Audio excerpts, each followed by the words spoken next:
अकेला लढा या जिल्ह्यामध्ये कुत्र विचारत नव्हतं. आमच्या पक्षाला भाजपच्या त्या कालखंडापासून मी एकटा लढलो आहे, सर्वांशी संघर्ष केलाय, आजही करतोय.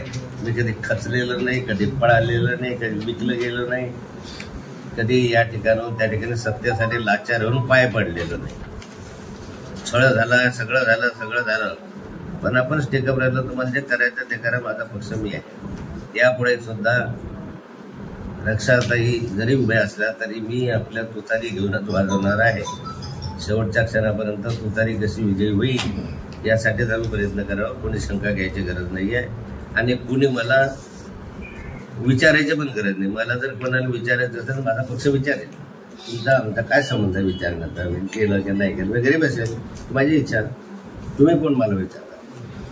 मला शरद पवार साहेब विचारत करा, बाबा काही दिसता नाही आहे तुम्ही, ते विचारतील. हे कोण विचारणार आहे? दुसऱ्याच्या बायकोवर माझी उठाठेव का करावी?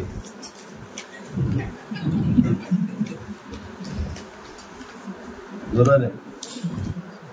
मी माझ्या मर्जीचं मानलं काय कुठे जायचं.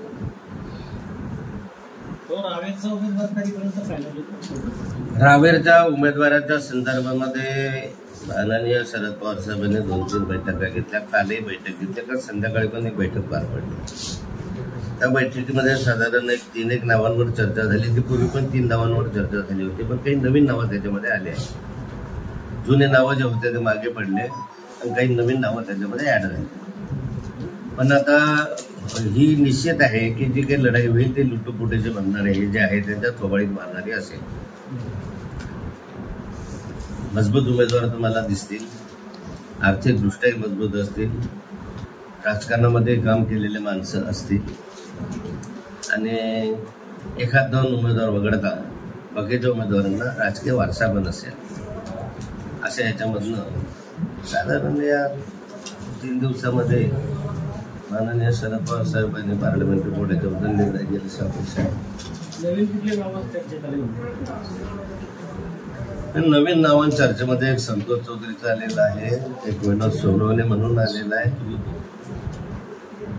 संतोष भाऊ चौधरींनी इच्छा व्यक्त केली आहे की मला उभं राहायचं आहे लोकसभेसाठी.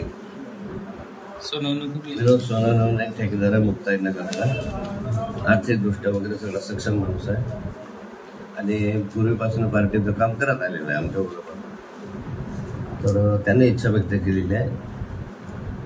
दुसरं रवींद्र भाई पाटील यांची एक इच्छा व्यक्त केलेली आहे. त्यांनी तेही विचार करत आहे काय करायचं. त्यांनी स्वतंत्र पक्षानं केलेली आहे की बघा काही व्यवस्था रचना यामध्ये मजबूतीनं जो पुढे जाईल त्या निवडणुकीची लोकसभेची निवडणूक आहे, मोठी निवडणूक नाही. तर याच्यामधनं पक्ष निर्णय घेतो निर्णय आणि पक्षानं ज्याचा निर्णय घेतला त्याच्या पाठीशी आम्ही